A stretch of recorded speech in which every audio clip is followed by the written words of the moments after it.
review on my Panasonic microwave. I really like it. I totally recommend it to anyone who's looking for a microwave. I love the design of it. I really like how it gives a stainless look to it. I've been having this for years now.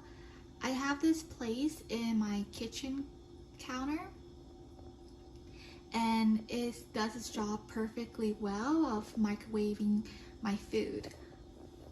So here is the options that you can do.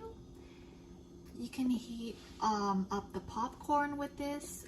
You can also do auto reheat. You can do auto cook, and you can also auto defrost. I don't really use these options, but they're just a bonus. I mostly just use this, just to regularly heat up my food. But I really do like the other options it has too.